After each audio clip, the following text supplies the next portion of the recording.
तो दोस्तों कैसे हैं आप लोग। मैं ऐसा करता हूं कि आप लोग स्वस्थ होंगे। अच्छे स्वस्थ रहिए, मस्त रहिए और मन लगा के पढ़ते रहिए। दोस्तों आज की क्लास में आप लोग बताने वाला हूं सामाजिक विज्ञान का सब्जेक्टिव क्वेश्चन बताने वाला हूं और चैप्टर नंबर दोस्तों आपको 2 बताने वाला राज्य एवं राष्ट्रीय की आय।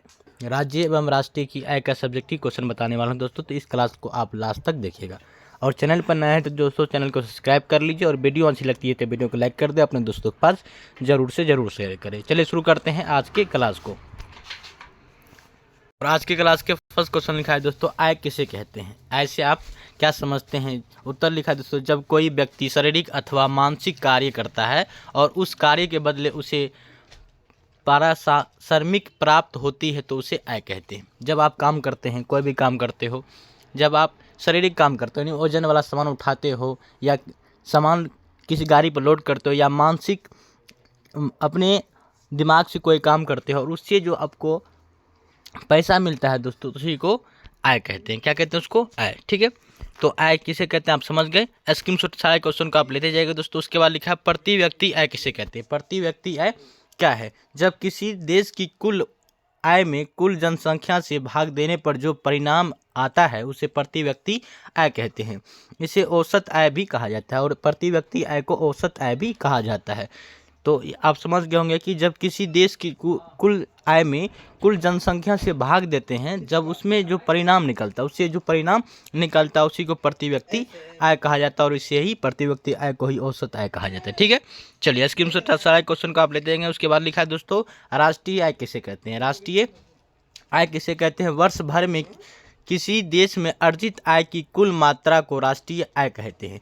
राष्ट्रीय आय आपसे अगर कोई पूछ देगा दोस्तों आप बताएंगे वर्ष भर में, एक वर्ष में मतलब बस वर्ष भर में किसी देश में अर्जित जितना आय अर्जित होता है कुल मात्रा को उसी मात्रा को उसी कहते हैं राष्ट्रीय आय कहा जाता है, जिसमें देश में उत्पादित वस्तुओं एवं सेवाओं का मूल्य शामिल किया जाता है। और इसमें क्या जाता है, देश में उत्पादित एवं वस्तु सेवाओं का मूल्य क्या करता है, शामिल किया जाता है। ठीक है, चलिए स्क्रीनशॉट सारे क्वेश्चन को ले लीजिए, बढ़ते हैं अगले क्वेश्चन की ओर। उसके बाद लिखा है दोस्तों, बिहार में प्रति व्यक्ति आय निम्न होने का क्या कारण है। ऑप्शन देख लीजिए, उत्तर लिखा है दोस्तों, बिहार में प्रति व्यक्ति आय निम्न होने का कारण बचत का स्तर है। बचत कम है दोस्तों। बिहार में निम्न इसीलिए प्रति व्यक्ति आय है क्योंकि वहाँ बचत कम है। ठीक है, इसीलिए प्रति व्यक्ति आय बिहार का निम्न है। उसके बाद लिखा है दोस्तों 5 नंबर क्वेश्चन लिखा है, बिहार राज्य की प्रति व्यक्ति आय कितनी है। सबसे अधिक एवं सबसे कम आय वाला जिला कौन है, ये भी कह रहा है आपको बताने के लिए। उत्तर लिखा है दोस्तों आपका, बिहार की प्रति व्यक्ति आय 6,610 रुपये सन 2005 से 2006 के आंकड़े के अनुसार बताई गई है। कितना बताया गया है, 2006 से 2005 के आंकड़े के अनुसार कितना बताया गया है, 6,610 बताया गया है। बिहार के कुल जिलों में सर्वाधिक प्रति व्यक्ति आय वाला जिला है पटना। सबसे पहले प्रति व्यक्ति आय सर्वाधिक जो है दोस्तों वो जिला है पटना। कौन सा जिला है, पटना। तथा सबसे कम वाला कौन है, शिवहर जिला की बताई गई है। और शिवहर जिला सबसे आपसे पूछेगा जब कि सबसे कम प्रति व्यक्ति आय वाला जिला कौन सी है तो आप बताएंगे शिवहर। और सबसे प्रति व्यक्ति आय अधिक किसका है, कौन जिला का, तो पटना जिला का है। ठीक है, चलिए उसके बाद क्या लिखा है, 6 नंबर क्वेश्चन लिखा है दोस्तों, भारत में राष्ट्रीय आय की गणना किस संस्था के द्वारा होती है। भारत में राष्ट्रीय आय की गणना जो होती है दोस्तों किसके द्वारा होती है। भारत में राष्ट्रीय आय की गणना सन 1954 के बाद भारत सरकार द्वारा स्थापित एक संस्था केंद्रीय सांख्यिकी गठन द्वारा की जाती है। और कौन गठन द्वारा की जाती है, सांख्यिकी गठन द्वारा की जाती है, जो भारत सरकार द्वारा स्थापित एक संस्थान है। यह संस्थान नियमित रूप से राष्ट्रीय आय के आंकड़े प्रकाशित करती है। ठीक है, चलिए स्क्रीनशॉट सारे क्वेश्चन को लेंगे दोस्तों ताकि आप सही से कॉपी उतार के नोट बना पाए। चलिए बढ़ते हैं अगले क्वेश्चन की ओर। उसके बाद लिखा है तो भारत में राष्ट्रीय आय की गणना किस संस्थान के द्वारा की जाती है, अभी आपको बताया दोस्तों। तो उसके बाद देख लेते हैं, भारत में सर्वप्रथम राष्ट्रीय आय की गणना कब और किसके द्वारा की गई थी। ऑप्शन देख लीजिए, उत्तर लिखा है तो भारत में सर्वप्रथम राष्ट्रीय आय की गणना 1868 ईस्वी में दादा भाई नौरोजी द्वारा की गई थी। आपको जब पूछेगा कि प्रथम बार सबसे पहले भारत में राष्ट्रीय आय गणना किसने किया था? तो आप बताएंगे, क्या बताएंगे? दादा भाई नौरोजी सबसे पहले राष्ट्रीय का गणना किए थे। और कब किए थे? 1868 ईस्वी में किए थे। ठीक है, इनकी इनकी पुस्तक poverty and British rule in India में प्रति व्यक्ति आय 20 रुपये बताई गई थी। ठीक है, चलिए सारे क्वेश्चन का स्क्रीनशॉट आप लीजिए। चलिए बढ़ते हैं अगले क्वेश्चन की ओर। उसके बाद लिखा है तो राष्ट्रीय आय के मापन में आने वाली विभिन्न कठिनाइयों का वर्णन करें। विभिन्न कठिनाइयों का वर्णन करने के लिए उत्तर लिखा है दोस्तों, राष्ट्रीय आय के मापन में निम्नलिखित कठिनाइयाँ उत्पन्न होती हैं। सबसे पहले उत्पन्न जो होती है दोस्तों कठिनाई वो होता है पर्याप्त एवं विस्तृत आंकड़ों की कमी। इस संदर्भ में आंकड़ों को कितनी भी शुद्धता से संग्रहण किया जाए कि जिसमें कुछ त्रुटि अवश्य देखना को मिलती है। देश में जितनी ही पिछड़ा हो उसके साथ यह समस्या उत्पन्न ही होता है। उसके बाद दोहरी गणना की संभावना। किसी अर्थव्यवस्था के अंतर्गत एक ही आय की 2 बार गणना कर ली जाती है। जैसे एक व्यक्ति की मासिक आय 50,000 रुपये है। कितना है? एक व्यक्ति का मासिक आय जो दोस्तों 50,000 रुपये है और वह अपने नौकर को 2,000 रुपये देता है। जिस एक व्यक्ति का जो मासिक आय है दोस्तों वो 50,000 है, वो अपने नौकर को 20,000 रुपये देता है। तो यहाँ उसकी एवं उसके नौकर की आय को अलग अलग जोड़ना दोहरी गणना की संभावना होती है। ठीक है, चलो उसके बाद क्या लिखा देख लीजिए। मौद्रिक विनिमय प्रणाली का अभाव। किसी देश की अर्थव्यवस्था में ऐसी बहुत सारी वस्तुएं का समावेश है जिसका विनिमय मुद्रा के द्वारा नहीं होता है। कुछ वस्तुएं के उत्पादन स्वयं भी उपभोग कर लेते हैं या वस्तुओं के बदले दूसरी वस्तु को प्राप्त कर लेते हैं। ऐसी स्थिति में आय के मापन में समस्या उत्पन्न होती है। ये सारे पॉइंट जो दोस्तों आप स्क्रीनशॉट ले लीजिए। सारे पॉइंट ये समस्या है कि आपको किस तरह राष्ट्रीय आय मापन करने में समस्या होती है। ठीक है, चलिए बढ़ते हैं अगले क्वेश्चन की ओर। उसके बाद लिखा है तो बहुत ही विवेक क्वेश्चन लिखा है, प्रति व्यक्ति आय और राष्ट्रीय आय में अंतर स्पष्ट करें। कह रहा है प्रति व्यक्ति आय और राष्ट्रीय आय में अंतर स्पष्ट करें। उत्तर लिखा है दोस्तों आपका देख लीजिए। प्रति व्यक्ति आय किसी देश में नागरिकों की औसत आय है। औसत आय है कुल राष्ट्रीय आय में कुल जनसंख्या से भाग देने पर जो भागफल आता है उसे प्रति व्यक्ति आय कहते हैं।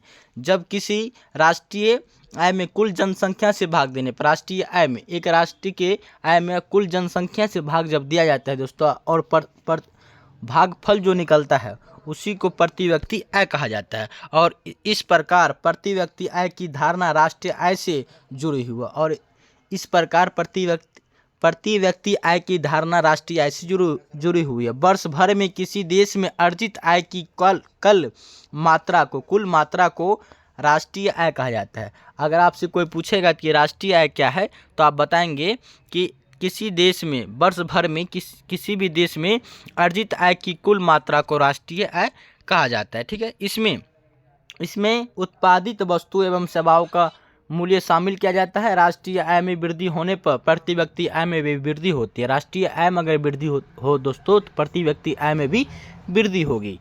यदि राष्ट्रीय आय की तुलना में जनसंख्या की वृद्धि दर अधिक है तो राष्ट्रीय आय घट जाएगी। राष्ट्रीय आय क्या होगी? घट जाएगी। ठीक है, चलिए स्क्रीनशॉट आप सारे क्वेश्चन को लेंगे। उसके बाद आपको लिखा है केंद्रीय सांख्यिकी गठन के क्या कार्य हैं। उत्तर लिखा है दोस्तों आपका देख लीजिए। लिखा है भारत में सांख्यिकी विभाग के अंतर्गत केंद्रीय सांख्यिकी गठन राष्ट्रीय आय के आकलन के लिए उत्तरदायी है। इस कार्य में राष्ट्रीय प्रतिवर्ष सर्वेक्षण संगठन केंद्रीय सांख्यिकी गठन को सहायता करता है। ये राष्ट्रीय आय गणना को मापने के लिए ये गठन की जाती है। ठीक है, चलिए स्क्रीनशॉट आप ले जाएंगे। बढ़ते हैं अगले क्वेश्चन की ओर। उसके बाद लिखा है दोस्तों आय और उपभोग में क्या अंतर है, विवेचना कीजिए। विवेचना करने के लिए आय और उपभोग में क्या अंतर है ये ऐसे बनाएंगे दोस्तों और आप उत्तर लिखेंगे। आय में पॉइंट नंबर 1 आर्थिक प्रयत्नों के द्वारा जो धन प्राप्त होता है उसे आय कहते हैं। आर्थिक प्रयत्नों के द्वारा जो धन प्राप्त होता है उसी को आय कहा जाता है। और उपभोग मानवीय आवश्यकताओं को संतुष्ट कराने के लिए के लिए धन के उपयोग को उपभोग कहते हैं। दूसरा पॉइंट लिखेंगे दोस्तों आप, आय अर्जन करने से प्रत्यक्ष संतोष नहीं मिलता और उपभोग से प्रत्यक्ष संतोष प्राप्त होता है। तीसरा पॉइंट लिखेंगे, आय में आय से वस्तु की उपयोगिता नष्ट नहीं होती और लेकिन उपभोग से वस्तु की उपयोगिता नष्ट हो जाती है। ठीक है, ये अंतर है दोस्तों आय और उपभोग में। ठीक है, स्क्रीनशॉट आप ले लीजिए। बढ़ते हैं अगले क्वेश्चन की ओर। उसके बाद लिखा है दोस्तों, कुल राष्ट्रीय उत्पाद एवं सकल घरेलू उत्पाद में अंतर है। उत्तर लिखा है दोस्तों आपका, कुल राष्ट्रीय उत्पाद देश के नागरिक द्वारा उत्पादित अंतिम वस्तु एवं सेवाओं का बाजारी मूल्य है। अर्थात कुल राष्ट्रीय उत्पाद बराबर होता है सकल घरेलू उत्पाद प्लस शुद्ध विदेशी साधन आय। इसे GAP भी कहा जाता है, इसे JEP भी कहा जाता है। सकल घरेलू उत्पाद देश के घरेलू क्षेत्र में उत्पादित सभी अंतिम वस्तु तथा सेवाओं के मौद्रिक मूल्य को कहते हैं। अर्थात सकल घरेलू उत्पाद बराबर GNP माइनस शुद्ध विदेशी साधन, इसे क्या कहा जाता है, GDP भी कहा जाता है। ठीक है, चलिए स्क्रीनशॉट ले लेंगे। उसके बाद लिखा है दोस्तों आपका, शुद्ध राष्ट्रीय उत्पाद किसे कहते हैं। शुद्ध राष्ट्रीय उत्पाद किसे कहते हैं। उत्तर लिखा है दोस्तों, उत्पाद के कार्य में पूंजीगत यंत्र का उपयोग किया जाता है जो धीरे धीरे घिसते या टूटते हैं। इसीलिए जब कुल राष्ट्रीय उत्पाद में से घिसावट व्यय को हटाने के बाद जो शेष बचता उसे शुद्ध राष्ट्रीय उत्पाद कहते हैं। ठीक है, चलिए सारे क्वेश्चन का आप समझ रहे होंगे दोस्तों और स्क्रीनशॉट आप लेते जाइए। चलिए बढ़ते हैं अगले क्वेश्चन की ओर। देखिए उसके बाद लिखा है, किस प्रकार की अर्थव्यवस्था में संचरात्मक सुविधाओं का अभाव होता है। उत्तर लिखा है दोस्तों, अंधविकसित एवं अल्प विकसित अर्थव्यवस्था में संचरात्मक सुविधाओं का अभाव रहता है, क्योंकि पूंजी का अभाव इनके सामने सबसे बड़ी समस्या बनी रहती है। उदाहरण, किसी कर्मचारी द्वारा माह के अंतिम में प्राप्त वेतन, ये क्या है दोस्तों आपका, ये अर्थव्यवस्था संचित में ये अभाव हो जाता है। ठीक है, उसके बाद लिखा है दोस्तों 15 नंबर क्वेश्चन लिखा है, भारत में आय के आधार पर कौन कौन से राज्य उच्च एवं निम्न श्रेणी में रखे गए हैं। आय के आधार पर कौन कौन राज्य को उच्च श्रेणी और निम्न श्रेणी में रखे गए हैं। बहुत ही भिव्या क्वेश्चन दोस्तों, आपको ये जानना चाहिए। भारत के राज्य में गोवा, दिल्ली तथा हरियाणा आय के आधार पर समृद्ध माना जाता है और बहुत ही उच्च माना जाता है। कौन कौन से राज्य, गोवा को, दिल्ली को, हरियाणा, ये सारे आय के आधार पर, ये सारे जिलों को ये राज्य को आय के आधार पे उच्च माना गया है। ठीक है, तथा बिहार, उड़ीसा और मध्य प्रदेश आय विकास की निचली श्रेणी में आते हैं और आय के आधार पे बिहार, उड़ीसा और मध्य प्रदेश क्या होते हैं, विकास की श्रेणी में निचली श्रेणी में आते हैं। वही गोवा, दिल्ली और हरियाणा जो है आय के माध्यम में उच्च श्रेणी में आते हैं। ठीक है, चलिए स्क्रीनशॉट ले लीजिए। बहुत ही आपको भिव्या क्वेश्चन ये आपसे बोर्ड एग्जाम में पूछ सकता है। चलिए बढ़ते हैं अगले क्वेश्चन की ओर। देखिए उसके बाद लिखा है, तीसा की भयानक आर्थिक मंदी से उभरने के लिए किस अर्थशास्त्री ने प्रयास किया था।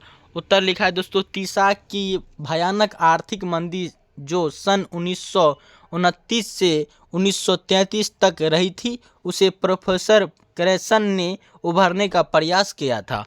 और उसके बाद लिखा, उन्होंने राष्ट्रीय आय की धारणा को नए सिरे से विचार किया।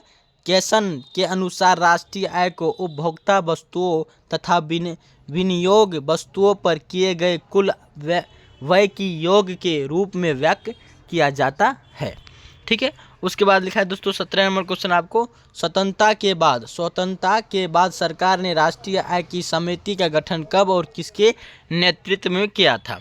उत्तर लिखा है दोस्तों, स्वतंत्रता के बाद राष्ट्रीय आय समिति का गठन सन 1949 में प्रापोसी महलनोबिस की अध्यक्षता में किया गया, जिसका उद्देश्य भारत की राष्ट्रीय आय के संबंध में अनुमान लगाया था। और इसका उद्देश्य क्या था, भारत के राष्ट्रीय आय का अनुमान लगाना। उन्होंने सन 1951 में अपनी प्रथम रिपोर्ट प्रस्तुत की, जिससे 1948 से 1949 के लिए देश की कुल राष्ट्रीय आय 8,650 करोड़ रुपए बताई गई। भारत समिति ने दूसरी रिपोर्ट 1954 ईस्वी में प्रस्तुत की है, जिसमें 1950 से 1954 तक के राष्ट्रीय आय के आंकड़े प्रकाशित किए गए थे। ठीक है, चलिए स्कीम सुन लीजिए, पढ़ते हैं अगले क्वेश्चन की ओर। उसके बाद लिखा है तो प्रोफेसर मार्शल ने राष्ट्रीय आय को किस प्रकार परिभाषित किया है। उत्तर लिखा है दोस्तों आपका, प्रोफेसर मार्शल के अनुसार किसी देश की पूंजी एवं श्रम का उसके प्रकृति साधनों पर प्रयोग करने से प्रतिवर्ष वस्तुओं का एक शुद्ध समूह उत्पन्न होता है, जिसमें भौतिक तथा अभौतिक पदार्थ एवं सभी प्रकार की सेवाएं सम्मिलित रहती है। इस संपूर्ण विशुद्ध उत्पत्ति को देश की वास्तविक वार्षिक आय या वार्षिक राजस्व अथवा राष्ट्रीय आय कहते हैं। ये किसके अनुसार ये परिभाषा दोस्तों, आप प्रोफेसर मार्शल के अनुसार जब आप परिभाषा पूछेगा तो आप यही लिखेंगे। ठीक है, चलिए एक बार आप बुक जरूर पढ़िए, चैप्टर को आप एक बार पढ़ ले, तभी आपसे सही से क्वेश्चन समझ पाएंगे। उसके बाद लिखा राज्य घरेलू उत्पाद का आकलन किन आधारों पर होता है। उत्तर लिखा है दोस्तों आपका, इसका आकलन 2 आधार पर होता है, सकल घरेलू राज्य उत्पाद तथा शुद्ध राज्य घरेलू उत्पाद। पिछले कुछ वर्षों में राज्य के सकल घरेलू उत्पाद में तीव्र वृद्धि दर्जा दी गई है। ठीक है, चलिए बढ़ते हैं अगले क्वेश्चन की ओर। उसके बाद लिखा राष्ट्रीय आर्थिक स्थिति का सही मूल्यांकन क्यों जरूरी है। राष्ट्रीय आर्थिक स्थिति का सही मूल्यांकन क्यों जरूरी होता है। उत्तर लिखा है दोस्तों, राष्ट्रीय आय के आंकड़ों के संग्रहण की क्रम में यह आवश्यक होता है कि पूरे राष्ट्र के लिए एक ही मापदंड अपनाया जाए, जिससे राष्ट्र की आर्थिक स्थिति का सही मूल्यांकन किया जा सके। ठीक है, उत्तर लिखा है दोस्तों आप। उसके बाद आपको 21 नंबर क्वेश्चन लिखा है राष्ट्रीय आर्थिक विकास क्या है। राष्ट्रीय आर्थिक विकास क्या है, ये भी बहुत ही बेबिया क्वेश्चन दोस्तों, आपको समझना चाहिए। राष्ट्रीय आय के सूचांक में वृद्धि होती है। राष्ट्रीय आय के सूचांक में क्या होती है, वृद्धि होती है, तो इससे लोगों के आर्थिक विकास में वृद्धि होती है। जब राष्ट्रीय आय के सूचांक में वृद्धि होती है तो लोगों के आर्थिक विकास में भी क्या होती है, वृद्धि होती है। ठीक है, चलिए स्कीम से ले लेंगे, बढ़ते हैं अगले क्वेश्चन की ओर। उसके बाद लिखा है तो निम्नलिखित संक्षिप्त शब्दों को पूरा करें। निम्नलिखित में कह रहा है संक्षिप्त शब्दों को पूरा करें। उत्तर लिखा है दोस्तों आपका WTO। WTO का अर्थ क्या होता है। WTO का अर्थ होता है दोस्तों वर्ल्ड ट्रेड ऑर्गेनाइजेशन। ठीक है, उसके बाद लिखा है दोस्तों आपका PCI का अर्थ क्या होता है। PCI का अर्थ देख लीजिए आप, क्या होता है, पर कैपिटा इनकम अर्थात प्रति व्यक्ति आय होता है। ठीक है, उसके बाद देख लीजिए 3 नंबर क्या लिखा है दोस्तों, आपका लिखा है NSSO का अर्थ क्या होता है। ये आपको बुक में मिल जाएगा। लिखा है नेशनल सैंपल सर्व ऑर्गेनाइजेशन अर्थात राष्ट्रीय प्रतिशत सर्वेक्षण संगठन होता है। ठीक है, उसके बाद लिखा है दोस्तों आपका CSO का मतलब क्या होता है। CSO देख लीजिए, CS का मतलब सेंट्रल स्टेटल ऑर्गेनाइजेशन अर्थात केंद्रीय सांख्यिकी गठन होता है। ठीक है, उसके बाद देख लीजिए क्या लिखा है आपका NNP का मतलब क्या होता है। NNP का मतलब है नेट नेशनल प्रोडक्ट अर्थात शुद्ध राष्ट्रीय उत्पादन। उसके बाद देखिए क्या लिखा है आपका NI का मतलब क्या होता है, तो NI का नेशनल इनकम होता है। नेशनल इनकम अर्थात राष्ट्रीय आय होता है। ठीक है, ये सारे को जो संक्षिप्त शब्द लिखा है दोस्तों NI, NNP, CSO, NSSO, PCI और WTO, ये संक्षिप्त शब्दों कह रहा है आपको पूरा करने के लिए, आपको पूरा कर लीजिए। ये उत्तर है दोस्तों, स्कीम शॉट आप लीजिए। ठीक है, चलिए बढ़ते हैं अगले क्वेश्चन की ओर। देखिए उसके बाद लिखा है निम्न के विस्तृत रूप लिखे। विस्तृत रूप क्या है लिखने के लिए, RBI का मतलब RBI होता है विस्तृत रूप। इसका मतलब रिजर्व बैंक ऑफ इंडिया होता है। RBI का मतलब क्या होता है, रिजर्व बैंक ऑफ इंडिया। उसके बाद GNP का मतलब क्या होता है, GNP का ग्रीन नेशनल प्रोजेक्ट होता है। ये संक्षिप्त रूप तो कह रहा है विस्तारित रूप में लिखने के लिए, लंबा चौड़ा कह रहा है लिखने के लिए, तो ये संक्षिप्त जो लिखा है दोस्तों RBI reserve bank of India, GNP का मतलब ग्रीन नेशनल प्रोजेक्ट। ठीक है, चलिए क्वेश्चन समाप्त हो गया दोस्तों। 1 से लेकर आप 23 तक क्वेश्चन किए। मैं आशा करता हूँ कि सारे क्वेश्चन को आप समझेंगे। अगर नहीं समझे दोस्तों, स्क्रीनशॉट आप लेकर सही से कॉपी में उतार के याद करने की कोशिश कीजिएगा। और दोस्तों चैनल पर अभी नए हैं तो चैनल को सब्सक्राइब कर लीजिए, और वीडियो आपके लिए थोड़ा भी यूजफुल बना हो तो वीडियो को लाइक कर देंगे, अपने दोस्तों के पास ज़रूर से ज़रूर शेयर करेंगे। चलिए आज के लिए इतना ही, मिलते हैं अगले वीडियो के साथ, अगले सोच के साथ। तब तक के लिए जय हिंद दोस्तों, जय हिंद।